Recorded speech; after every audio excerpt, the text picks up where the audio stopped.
Steve? No. I haven't yet. Sorry? I haven't yet. We'll make it quick. It'll be quick. I don't know what restaurant. Are you sure? Do you know how to do the pick, Mike? It'll be quick. I'll stick to the script. It's right there. Mike is telling, get it over there. Mm-hmm. Okay, whoop, that's upside down. Everybody here? Okay, it is 6:35. We're reconvening back into open session.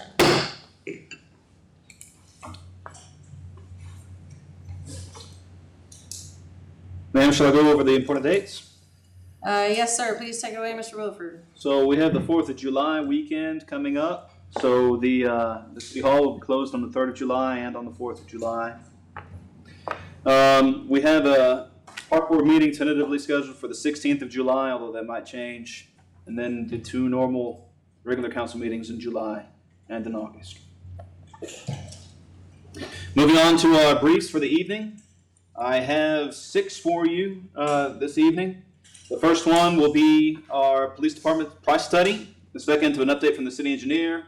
The third, from the city secretary regarding the elections calendar for the upcoming November elections. Then I'll give a quick brief over the fiscal year 26 budget. And then a quick brief over collections agency for our new municipal court arrangement. And a brief about our financial advising situation. With that, I'm going to give a brief introduction about the results of our police viability study, and then I will turn it over to Mr. Greg Wilkerson.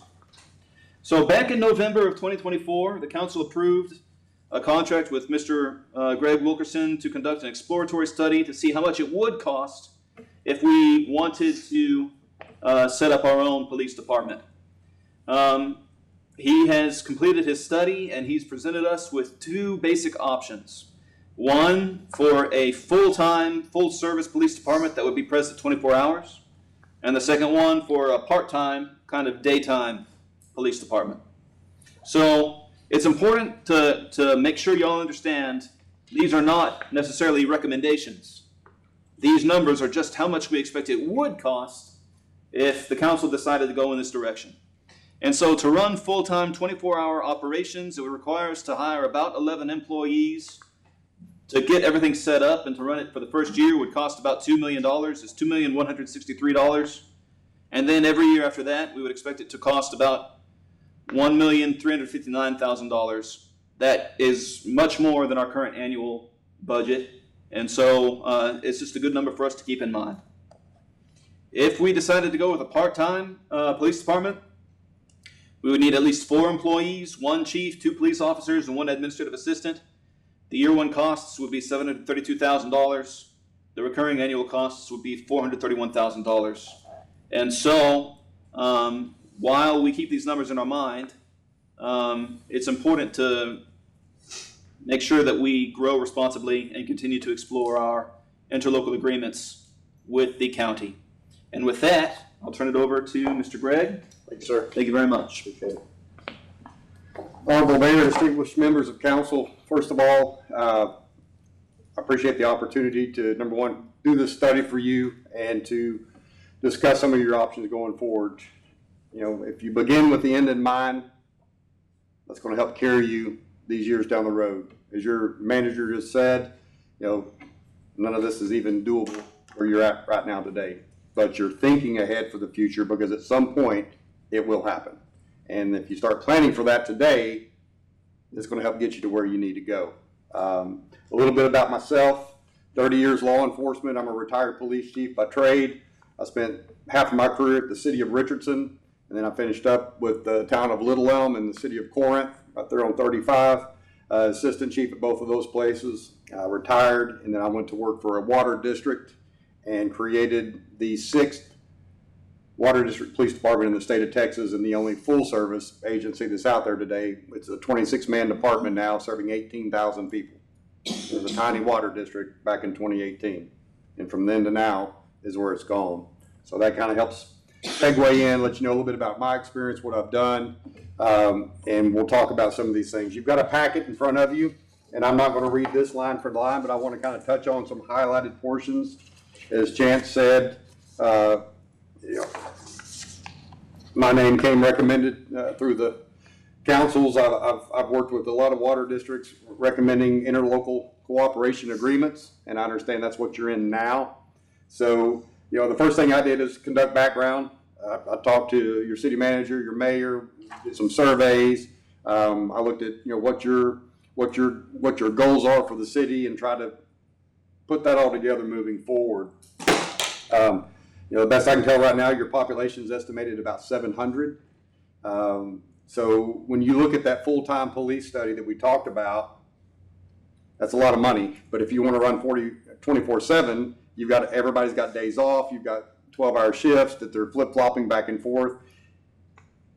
That's just, it's way too expensive for a city of this size. So again, you've got to look at, okay, what are we doing right now? And I was pleased to actually see when I was going through this process, a news article popped up that you all had entered into an interlocal agreement with Wise County for these services. I think it's a very smart move financially for where you're at right now. It provides you staff that's here that you have some control over. But we're going to talk about a couple of things that you don't have by not having your police department. So when we analyze all the data, we look at what we're doing. What do you gain by having your own police department? Well, you as a council, number one, have a lot of control. If you have direct employees working for you, whether that's the city manager or your city secretary, they're here to help you make your decisions that you make every month. Same thing for that police department. When you come to have a time where you have a police department and a police chief, they're going to understand where you're coming from. What are your expectations? What are your taxpayers' expectations as to what needs to be done? And you have somewhat direct control over that. When you contract with others, you may or may not. A prime example of that, and this is not anything against Wise County. They've had a lot of turnover over there. They've got a new sheriff in place. I know a lot of his command staff for my 30 years. So you guys are setting very well with the help that you're getting right now from Wise County. But there's some things like we try to find crime data. I wanted to know what kind of crimes were you seeing here in Paradise. They don't track that. They can give me of what's happening across Wise County, but there's no way to extract that just for what's happening in your city, in your town. So that's cumbersome sometimes if you have a resident saying, well, how many cars were broken into in Paradise last week? Well, we don't know. So some of those things, those will be things as you grow, and if you have a department, you'll have your own internal policies and practices and ways of tracking some of that type of data. So that will be something to look at. Now, looking specifically at these scenarios again, on average, most police departments throughout the country, and specifically North Texas here specifically, you have about 1.5 police officers per every 1,000 residents. And so when you look at this scenario number one, well, Greg, that's 10. That means we need to have about 15,000 people before we have a full-time police agency. Kind of, sort of, yes. So that's going to kind of give you, and I'm not saying you got to wait till you have 15,000 people, but you can kind of see the direction in where this is going, is you've got to have a tax base that's going to support this. And there's a lot of things that you're going to have to be dedicated to when you get ready to pull that trigger. And that was one of the things that when I built the agency for the water district there in Savannah, up off of 380, was, do you have enough resources? Can you pay the salaries? Longer term, can you do this without issuing more debt? Can you do that with your existing tax rate? Some of those things, and they were able to do that. But it took probably 3.5, 4 years from the time they started talking about that till they called me and said, okay, Greg, we want you to retire from your job and we want to bring you in as a police chief to start this agency. It took a long time, but we had many conversations just like we're doing tonight. It may not be 3 or 4 years, it may be 7 or 8. God only knows. This is beautiful country out here and everything's moving north. I'm not telling you anything that you don't already know. I've seen the town of Little Elm Grove when I went to work for them, and oh my gosh, 2007, we had 16 officers. They're pushing 90 officers now. Now, will you get the growth that quick here? Probably not, but growth is coming, as you've already seen and experienced. So that brings us to that next scenario of, okay, what can we do with part-time police operations? And for that, I think that's going to be your next logical step, or increasing the amount of officers that you have through your current ILA, and we'll talk about that here in a little bit. But let's say you do want that control and you want to have that interaction, you want to offer the, all the things that are positive to your citizens, then you need a police chief and some staff here to help take care of things. But what happens with those part-time, the flip side of that is when your officers go home, let's say they go home at midnight, now Wise County, ring, 911. Oh, yeah, the police chief's in bed. We got to send a Wise County deputy. Now you've got a deputy that's taking a report, probably on a different records management system. You've got different reports coming from different agencies. They may not follow, the protocols that you want your police officers to do. So there's some complexities that are inherent with doing part-time operations like that too. So again, educated decisions, taking baby steps along the way, trying to figure out what's going to be best. And that leads me to where you're currently at right now with your interlocal agreements. One of my water districts in Denton County is Paloma Creek. There's almost 17,000 people that live in that water district, over 5,300 water meters. So it's a very, very large master plan community. And right now, the town of Little Elm, which is in their ETJ, is the one that's serving them. And they are running 3 officers on every shift. They have a lieutenant that is supervising every shift. They've got 2 detectives working crimes that's being generated out of that. And then they've got street crimes officers, and then they've got a clerk. $3 million is what they're paying for those police services right now. But guess what they're not paying for? They're not paying for a police chief, an assistant chief, 2 captains, and all the other what I call overhead that come with police departments. So I say that saying you've made some very wise choices in doing the ILA, the interlocal agreement that you have right now with Wise County. Keep that, work that to your advantage for now, and increase it as your budget allows and as your residents demand and expect. Because I tell you, it's going to start catching on. I think y'all did this for a short time in the past. You'll probably see people catch on, and it's like candy to the baby. When you try to pull that sucker back, it's going to be, there's going to be some screaming and wailing going on.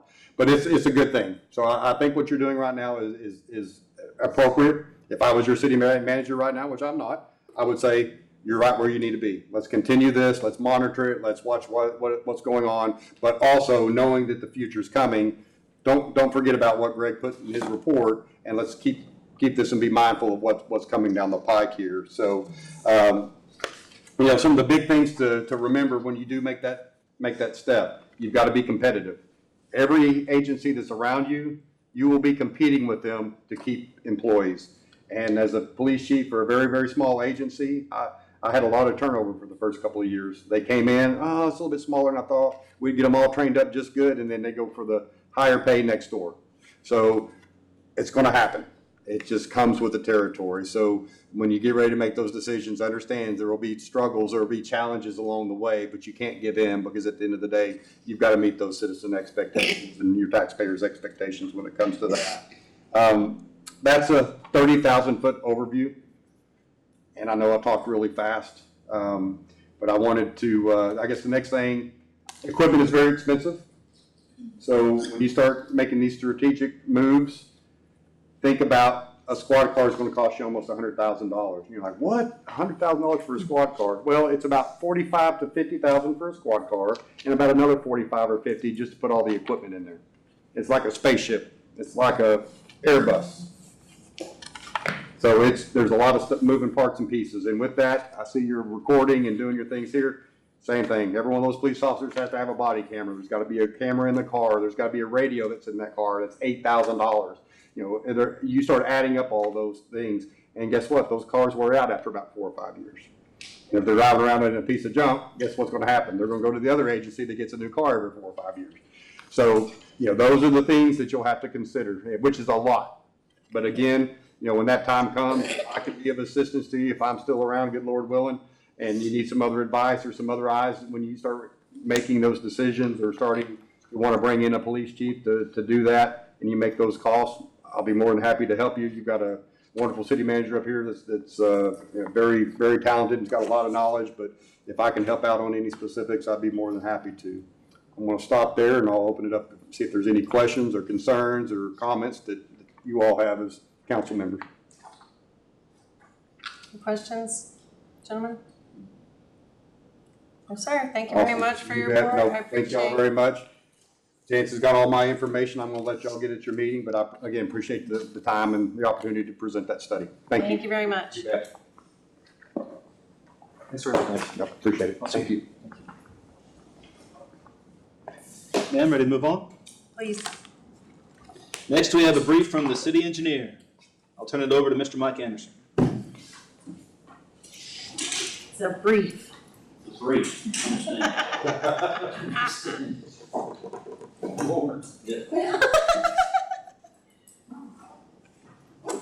Good evening.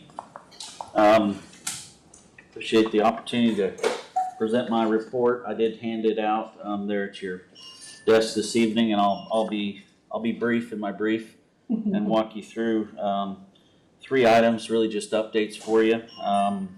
We did bring this update back in January, and I was had one of my office guys call down to the state in regards to the sewer permit for the potential treatment plant, and we are next in line to get our permit looked at by the technical review team. Okay. Okay, so Thank you. so I put, if you read down in there, July of 25. I think that's a reasonable expectation for a potential draft permit to be issued. We did formally go back through per our public hearing and public meeting that we had here and looked at the potential for piping that discharge to 2 different locations along the river. Those were technically feasible. That did not enter into our application to the state, but I just wanted to let you know we did look into that in case that's something that needs to be done with the project potentially down the road. So sewer draft permit looks like possibly July for that issuance. Item 2, and I don't know, Mayor, how much you've briefed everyone on this. This one just kind of came up, but we did complete and receive our loan commitment terms basically from the USDA. And we've been working on that for, I don't know how long, is that a year? 18 months? 18 months to try to look at some potential offerings and loan terms and grant terms for funding of some water system improvements.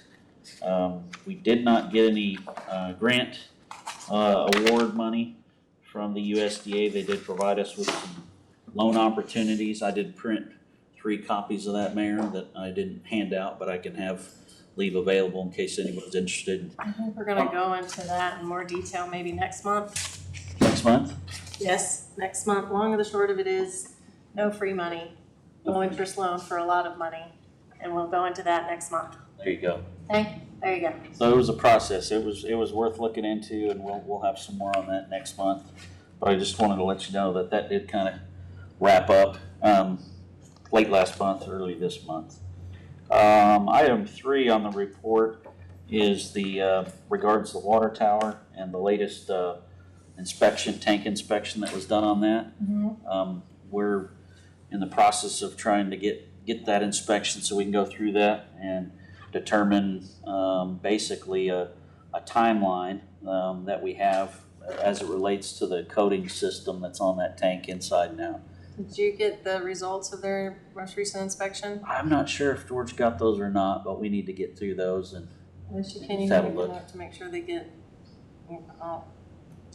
it probably came on a jump driver CD or DVD. did you or get the results of their inspection?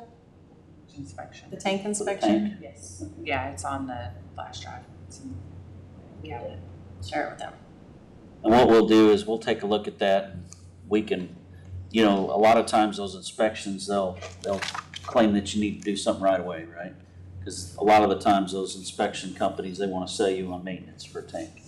So we'll take a look at those and figure out, based on our experience, and we have a consultant that does full-time coating and welding inspections for my company. We'll take a look at that and give you our opinion. based on those results, and then put together an estimate to paint the tank as well as a schedule. Not saying we need to do that right away, but you need to be planning for that, budgeting for that. And there's only certain times that a project like that can take place. Right now, with the school going and blowing and the summer heat coming, now's not the time to do anything like that. You always take a tank out of service in the winter. There's Yeah, some, I don't remember everything, but I do There was believe some that it was, yeah, they have some recommendations, but none of it seemed too terribly emergent, and we can good. plan out. And yours is a little more complicated because you don't have any other storage. And we would be reliant on Walnut Creek's pressure and a direct feed for the duration of that project. So presuming nothing goes wrong during construction, you know, and you're 2 months and it's during a time when you're not using a lot of water, it shouldn't be a big deal, but all those things need to be lined out. So what we'll do is we'll put together a brief little schedule and estimate for that, and that way we can figure out when that needs to get coordinated and implemented. So that's an update on the water, and then the final item this evening that we have is an update on the Reed Ranch detention pond modifications. If you recall, there were current flooding concerns. There were flooding concerns with Leone Park and the baseball fields. The downstream property owner from Reed Ranch had some issues with drainage through his property. So we had all this surveyed, we ran the hydraulics, we put together, I think it was in April of last year, maybe. Yeah, that's mostly a lot of grading work, right? Widen the drainage creek and add a swale Correct. over there, another couple of culverts, basically wide and shallow. Wide, Right. shallow swale, so this area can still be utilized for parking. But there were some culverts, we go from 2 48-inch culverts to 3 24s, and you kind of need the downstream ones to be bigger than the upstream. So we put together a cost estimate to take the existing 3 24s to a set of 5 24s. Without changing the grades too much, we would need an overflow swale so that when the capacity of this structure was exceeded, that water was sent along this swale through a low water crossing out back to the east. Again, that was to allow this continued use by folks needing parking and access to the park. So we put together a cost estimate for this, $255,000, I believe it was, $253,000. Part of what we were asked to do back in March was to look at the design necessary to take the outflow structure, or actually build an outflow structure on the detention pond capable of taking the flows that were coming into this pond and returning those to pre-developed flows at less than 100-year events. So in other words, the ponds here and the ponds upstream were designed for 100-year events. They weren't designed to account for smaller, more frequent rain events. So we designed a weir structure, which all that is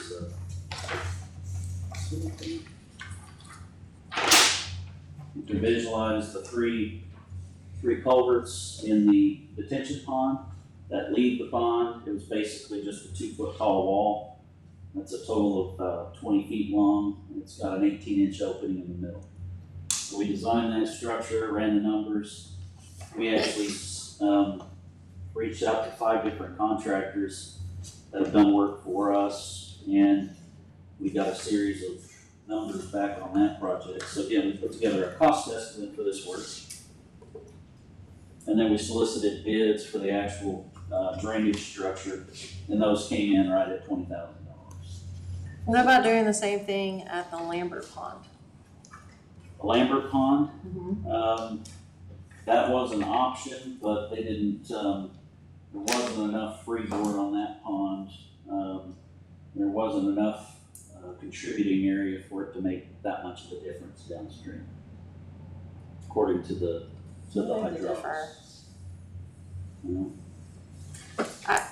A lot of water goes into that pond and it shoots straight through because the culverts all lined up, and it's like just a This, Yeah, Right. but that's a really big, deeper pond than that one. Right. It can hold a lot more. So I almost think a combination of the two would keep it, because you get like a super raceway that goes through those huge drainage ditches. Well, their numbers, I don't know why they didn't, come back with any recommendations, but I can go back and revisit with Steven.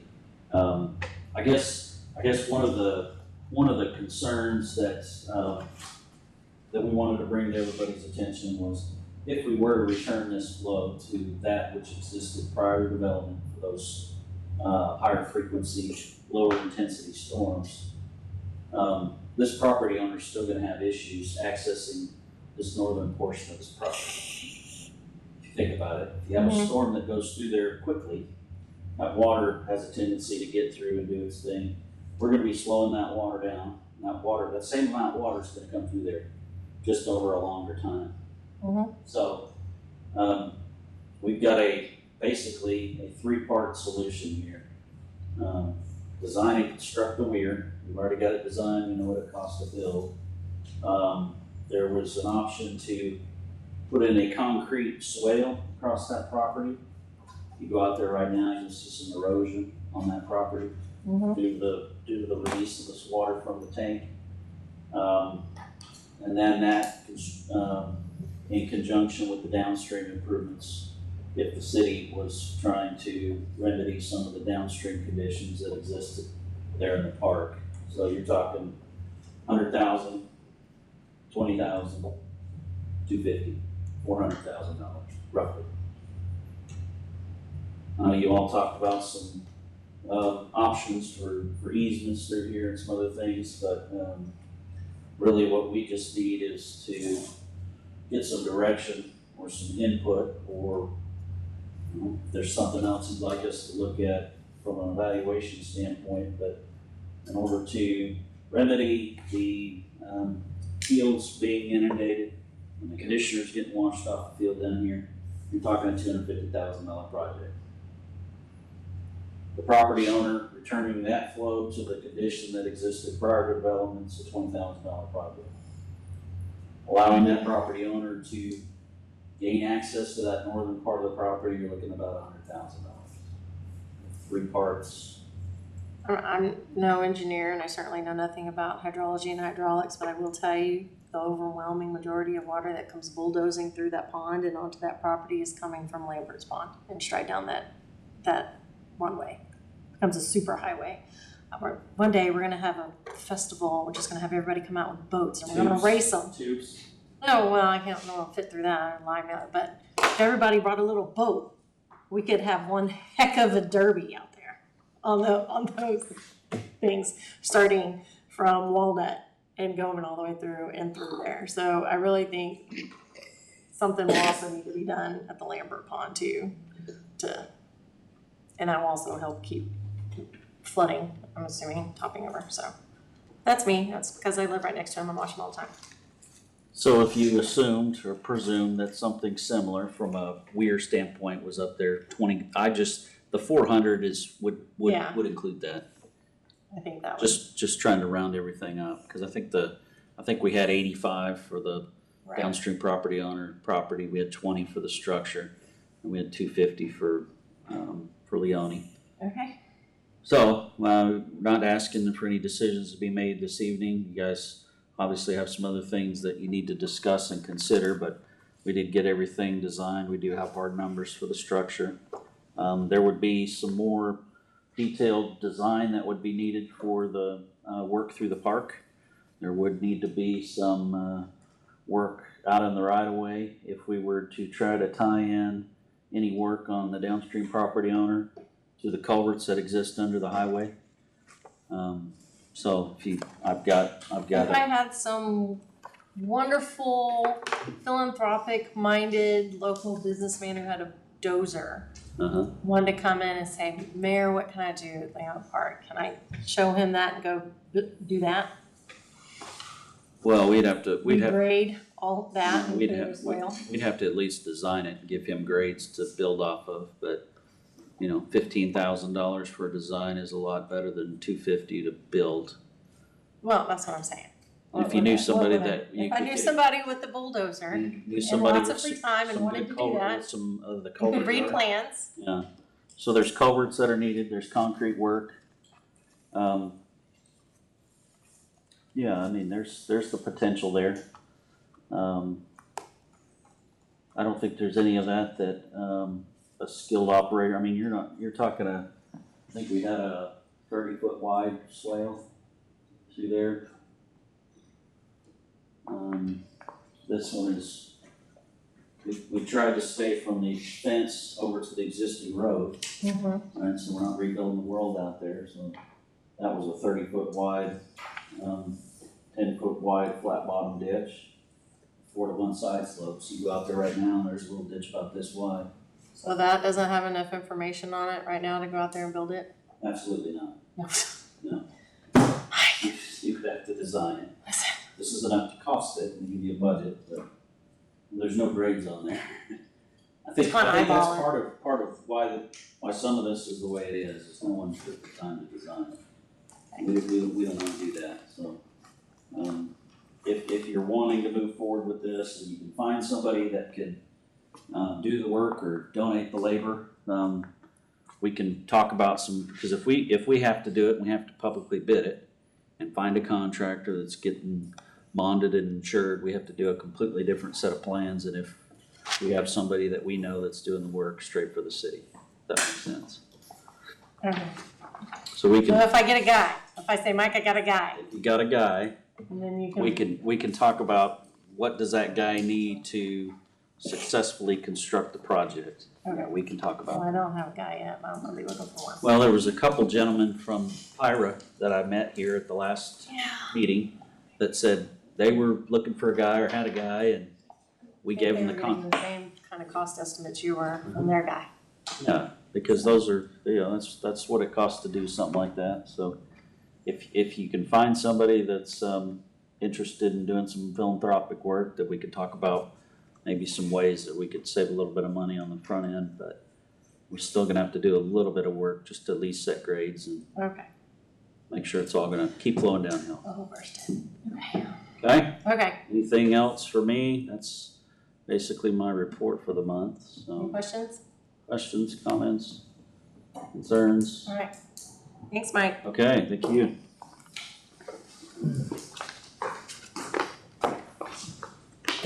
Now, moving on. Moving on. The next item that we have is a brief from the city secretary regarding the 2025 elections calendar. Yay! Okay. All right, I am going to read from my notes. Good evening, Mayor and Council. My name is Leisha Witten, City Secretary. As all of you are aware, we do have an election coming up on November 4th. The seats that are up for election are Mayor, Place 4, and Place 5. An important part of my position as the City Secretary is to manage the administration of the election. At this time, I would like to give a brief summary of the next steps. The first step to any election is to post the notice of deadline to file for a place on the ballot on our bulletin board as well as our website. That step has been completed. And although the candidate packets are not required, we have finalized our new packets and they are now available online for anyone that meets the requirements and would like to run for a seat. July 19th marks the first day to file for a place on the general election ballot with City Secretary. A candidate may also file a declaration of write-in candidacy at this time. There are many reasons why one would file for a write-in. For instance, missing a filing deadline. An application cannot be corrected. It has to be resubmitted. If the deadline has passed, the only option at that time is to file for write-in. On July 28th, at the regular City Council meeting, you will order the election for the November 4th election. August 18th marks the last day to file for a place on the general election ballot. There is a 5 p.m. deadline. August 22nd is the last day to file as a write-in. This does fall on a Friday and I will be in office on that day. August 25th is the last day for a candidate to withdraw from the election and have their name omitted from the ballot. Our office will be closed, but the night drop is available for anyone who is submitting that form. August 24th through the 28th, we will conduct the ballot draw. Next slide. Thought it was the next spot. There we go. Okay. August 24th through the 28th, we will conduct the ballot draw to determine how the candidates' names will appear on the ballot. All candidates will have the option to present or to be present for the ballot draw and will be notified 72 hours in advance of that date and time. August 25th is the first day to cancel the election if all seats are running unopposed. August 20th is the first day of early voting by personal appearance. Those locations are still to be determined. We will post these on our website and on the bulletin board once we have received them. October 31st is the last day of early voting by personal appearance. November 4th is election day. November 7th to the 18th, a special meeting will need to be scheduled so the council can canvass the election and give the newly elected officials their certificates. All seats can be sworn in at the regular city council meeting on November 24th. A copy of the calendar is also included in the candidate packet, which you can find here. Look at the little T-Rex on the QR code. That's all I got. Thank you. Okay, so our November meeting is actually gonna be on November 17th. Oh, is it? Okay. Yeah, so we can canvass the election, You can do all of it at the all same at one time. shebang, canvass, swear in, and then have a meeting. Okay. All right. Cool. John, I've been practicing your signatures. You don't have an auto pen? I know. Just teasing. Okay. So I'm going to leave this on for a few more seconds for anyone in the audience or anyone who might be watching at home to go ahead and snag a copy of that QR code. Thank you to Ms. Alicia for giving that brief. And moving on. Moving on. All right. The next item is a brief description of what we have left for the budget calendar for the next fiscal year. So there are 3 more council meetings before we need to approve the fiscal year 26 budget. So there will be budget workshops on the 28th of July and the 25th of August. So I'm telling y'all now, so y'all can put it in your calendars. On the 28th of July and the 20th of July and the 25th of August, there will be budget workshops at 5 p.m. before the meeting, so that we can go through the draft budget and make sure that we're answering everything that you want to see happen within the city. On the 20th of July, we should already have received the tax rolls from the appraisal district, so we should know how much property tax we should expect to get. Once we get those tax rolls from the appraisal district, we'll have a much clearer idea of how much we can expect to spend in fiscal year 26. On the 25th of August, we'll have to go ahead and provide public notice that we plan to approve the tax rate and budget in September, because in September, we're going to have the public hearing and consideration for approval of both the tax rate and the budget. And so, just to sum up one more time, 3 more meetings between now and the next budget. In September, we will bring it up for approval. Are there any questions? Any guidance from me as we prepare the budget? If y'all think of something you would like to be considered while you look into the budget, please email it. Or come and meet with me here at City Hall. I'm always available to you. I've given him a rough prelim to start with. Ma'am? Move on. Okay, now we're getting into the things that we're actually going to have a vote on today. Y'all know that we have formed a relationship with the city of New Fairview to run our municipal court. They're doing a good job getting that court put together.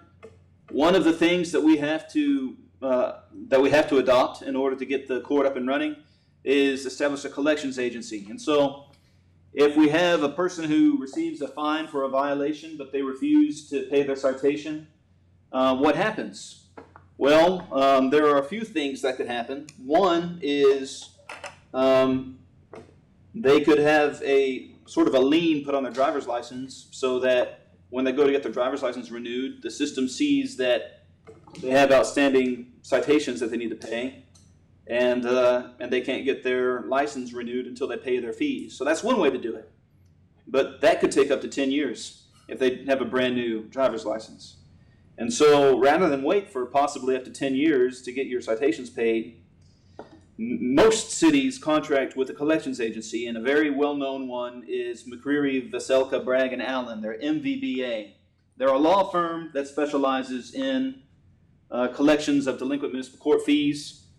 This is the firm that New Fairview uses and the one that they recommend to us to use as well. The way that they work is they use online databases to find delinquent parties.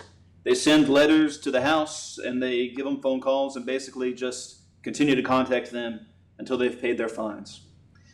The way they get paid is they, when they deliver on the payment of a delinquent account, they get 30% of that fee. That's how they make their money.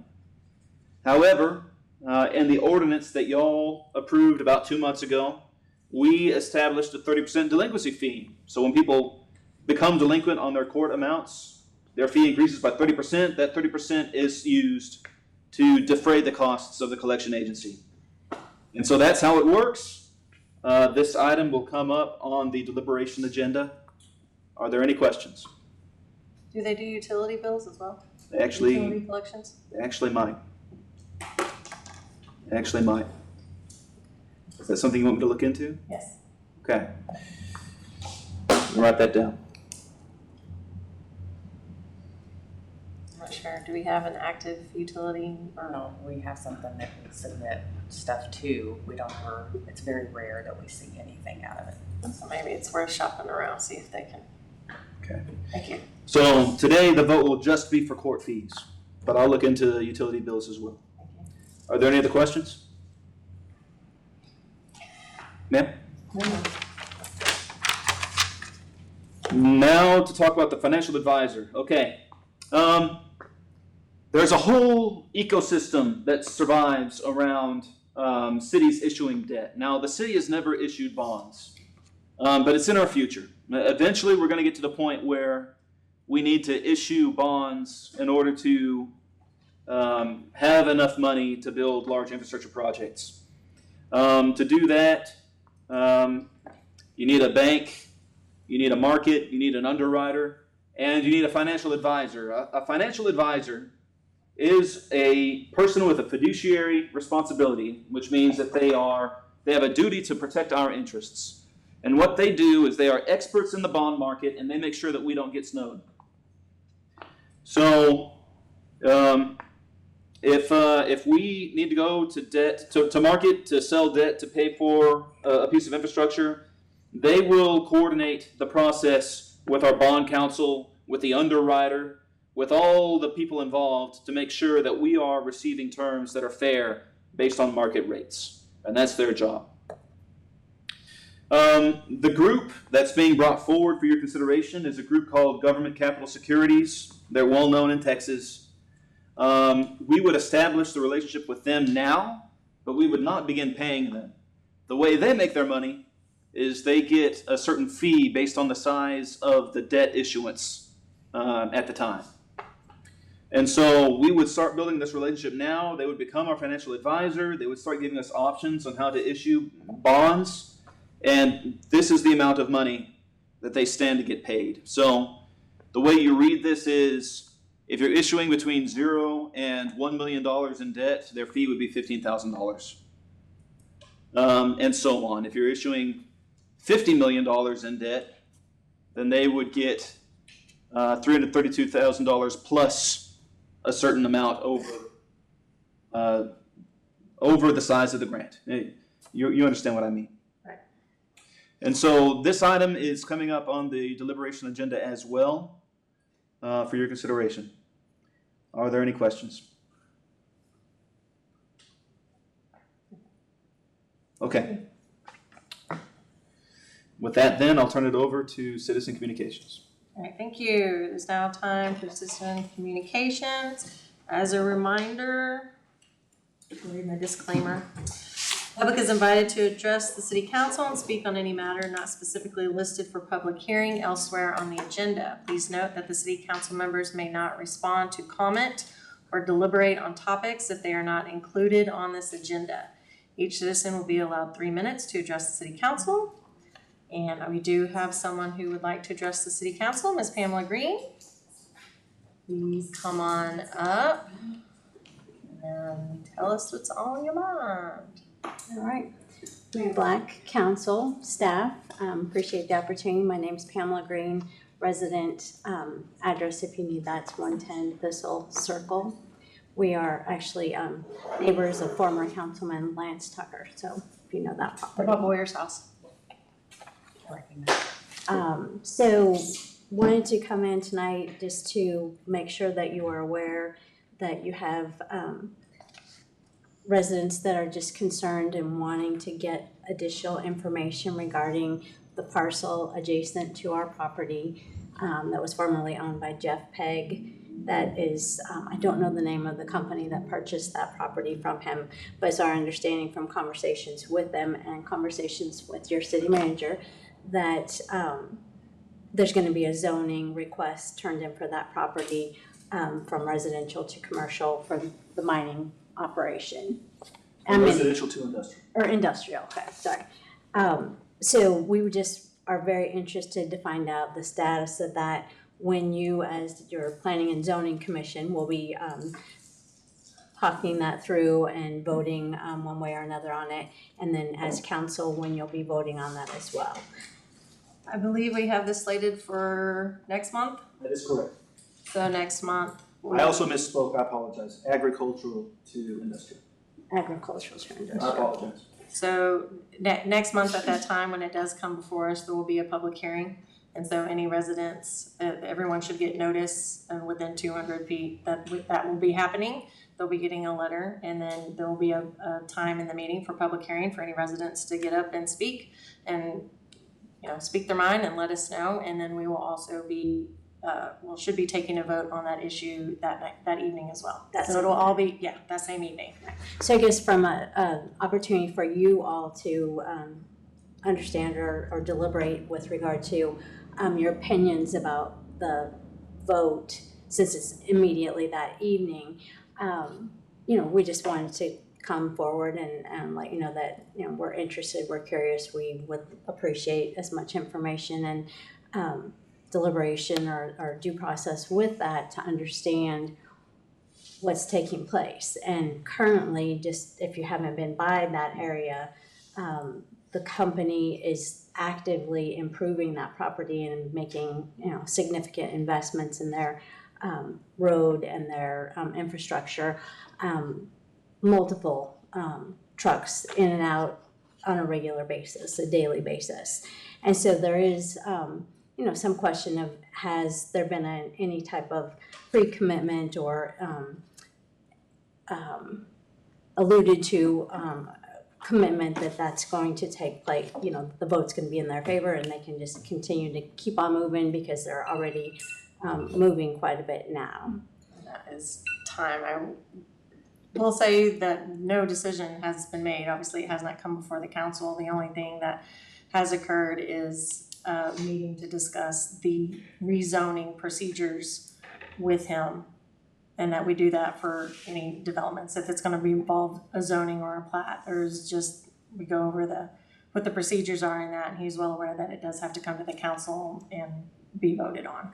And again, we're just interested to understand what the end business plan or model is going to be, what the volume of. You will present at the same time, y'all will. That's the procedure. So all the parties involved at the public hearing part will be able to stand and do all the things. So you'll hear at the same time the council hears what they plan to do and what it is. So I guess, just depending on what that plan is, before you vote, we're just interested to find out what it is, and didn't understand that you actually we're going to vote on it at the exact same night. So That should be the express procedure. planning and zoning first, then you'll vote on Right, it as we council, so, do wear both hats, right, so, So, but it'll all be in the There's same usually- night. yeah. So they'll hear it, everybody up here will all hear it all at the same time, and we can hear your concerns as well, all at the same night. It's just, not a lot of time in between planning and zoning hat and your council hat comes on for, interaction or understanding of any concerns. And we don't even know that we have concerns. So, that's, I guess, just the point to let you all know that you've got, neighbors that are just interested in understanding more, before that vote takes place. If you have any other questions on procedurally and what can be done, please reach out to Chance. Well, I mean, Absolutely. and correct me if I'm wrong, but I think if you guys wanted to postpone your council vote to do your planning and zoning and then have another opportunity to understand what the reaction is to what the planning and zoning voted on, that potentially is a possibility. That is a possibility. It's entirely up to council. Exactly. So, thank you. Thank you. One moment. You have anybody else for citizens communications? Nope, okay, and it is closed. Okay, next we have is the consent agenda. There are two items on the consent agenda. The first is the approval from the previous council meeting, and the next one is an ordinance formalizing the decision that was made last month regarding TMRS. Okay, so once again, this is approval of the minutes from our May meeting and the ordinance of us entering into an agreement with TMRS for retirement. Is there a motion to approve the consent agenda?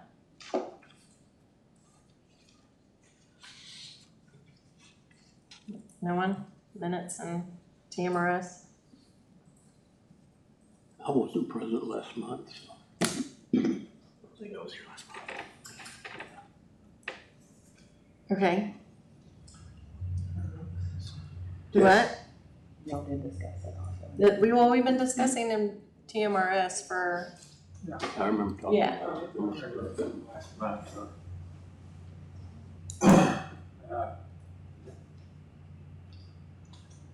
I need to make a motion on I'll make a motion to say yes. okay, well Cody beat you to it. it. Okay. All right, I've got a motion to approve the May minutes and the ordinance for TMRS. Is there a second? Second that. All right, all in favor? I got 2 nays or abstentions. Abstain. All right. Motion passes. That takes us to our deliberation items. The first deliberation item that I have for your consideration is a proposal by Ron Cox Consulting to come and conduct a strategic planning retreat with us at a cost not to exceed $15,000. Move that we go ahead and contract Mr. Cox to do that. All right, got a motion to contract with Ron Cox Consulting LLC for strategic plan retreat. Is there a second? I'll second that. All right, all in favor? Motion passes. The next item that I have is the proposed contract with MVBA for collection services related to delinquent municipal court fees. Move that we contract MVBA to collect our fines and fees. All right, is there a second? Second that. All in favor? Motion passes. The final deliberation item for the night is an agreement with Government Capital Securities to provide us with a financial advisor. Move that we contract with Government Capital Securities for financial services. All right, is there a second? Second that. All right, got a motion and a second. All in favor? And motion carries. All right, Mayor, yes. the city attorney has informed me that Mr. Potts would not be able to accompany us into executive session. And because he would not be able to come back with us, we would not have a quorum. Therefore, my recommendation is that we do not proceed into executive session for tonight. Okay, well then I guess we won't. Do we need to table this? It's not the same, it's, I mean, we could meet on other issues if we needed to, but if we're gonna, if we. There's still, It didn't require him, but it does require him. The possible drainage purchase was covered publicly by Mr. Anderson. And so the only item remaining to be discussed is the property matter, which we would not have a quorum to complete.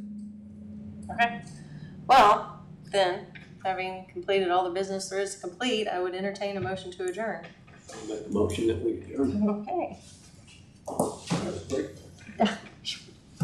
You want to second that motion, sir? You want to swing the hammer? You want to adjourn? Say we are adjourned. Do it. I'll let you. Sure? Do it. Four. Very powerful. We're gonna get another chance again. I'll do it. This is it. No pressure. Okay, well, I'm gonna do it. We are adjourned. Thank you, everybody.